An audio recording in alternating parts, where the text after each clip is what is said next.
ಸ್ನೇಹಿತರೆ, ಈ ವರ್ಷದ ನನ್ನ ಬರ್ತ್ಡೇ ತುಂಬ ವಿಶೇಷವಾಗಿತ್ತು. ನನ್ನ ಮಕ್ಕಳು ಸರ್ಪ್ರೈಸ್ ಆಗಿ ಬರ್ತ್ಡೇ ವೆಯ್ಟ್ ಮಾಡ್ತಾಯಿದ್ರು. ನಾನು ಅವರು ಸರ್ಪ್ರೈಸ್ ಕೊಡಬೇಕು ಅಂದ್ಬಿಟ್ಟು ಮಂತ್ರಾಲಯ ಹೋಗಿದ್ದೆ. ಹಿಂಗಾಗಿ ಬರ್ತ್ಡೇ ದಿವಸ ಸಿಕ್ಕಿರಲಿಲ್ಲ.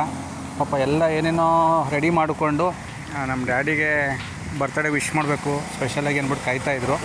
ಅದೇನು ಸ್ಪೆಷಲ್ ಅಂತ ನೋಡ್ತಾ ಇದ್ದೆ ನೋಡಿ.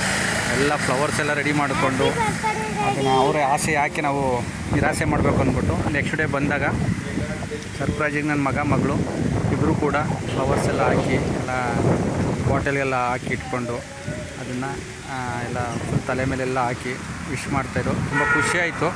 ಮಕ್ಕಳುಗಳಲ್ಲಿ ಏನೋ ಒಂಥರ ವಿಭಿನ್ನವಾಗಿ ಏನೇನಾದ್ರು ಮಾಡಬೇಕು ಅಂದ್ಬಿಟ್ಟು ಅವರಲ್ಲಿ ಒಂದು ಪ್ರತಿಭೆ ಅಂತ ಇರುತ್ತೆ. ಹಾಗಾಗಿ ಅವ್ರಿಗೆ ದೇವರು ಆರೋಗ್ಯ, ಆಯಸ್ಸು, ಅಭಿವೃದ್ಧಿ, ಸಕಲ ಭಾಗ್ಯಗಳನ್ನು ಕೊಟ್ಟು ಅವರ ಅವ್ರಿಗೆ ಒಂದು ಅವರ ಜೀವನ, ಅವರ ಭವಿಷ್ಯ ಚೆನ್ನಾಗಿರಲಿ ಅಂತ ರಾಯಲ್ಲಿ ಕೇಳ್ಕೊತ ನೀವು ಕೂಡ ನಮ್ಮ ಮಕ್ಕಳಿಗೆ ಹಾರೈಸಿ ಅವರ ಒಂದು ಭವಿಷ್ಯ, ಅವರ ಆರೋಗ್ಯ, ಆಯಸ್ಸು, ಅಭಿವೃದ್ಧಿ, ಸಕಲ ಭಾಗ್ಯಗಳನ್ನು ನಿಮಗೆ ಮತ್ತು ನಮ್ಮ ಮಕ್ಕಳಿಗೆ ಇಬ್ಬರೂ ಕೂಡ ರಾಯರು ಕರುಣಿಸಲಿ ಅಂತ ಕೇಳ್ಕೊತ ಆ ಒಂದು ಬರ್ತ್ಡೇ ವಿಶೇಷವಾದ ವೀಡಿಯೋನ ನಿಮಗೂ ಕೂಡ ತೋರಿಸ್ಬೇಕು ಅನಿಸ್ತು. ಹಾಗಾಗಿ ಅದನ್ನು ನಾನು ತೋರಿಸ್ತಾಯಿದ್ದೀನಿ. ಹೇಗೆ ಅನ್ನಿಸ್ತು ಅಂತ ಕಮೆಂಟಲ್ಲಿ ತಿಳಿಸಿ ಸ್ನೇಹಿತರೆ. ಸರ್ವಜನ ಸುಖಿನೋ ಎಲ್ಲರಿಗೂ ಒಳ್ಳೆಯದಾಗಲಿ. Thank you so much.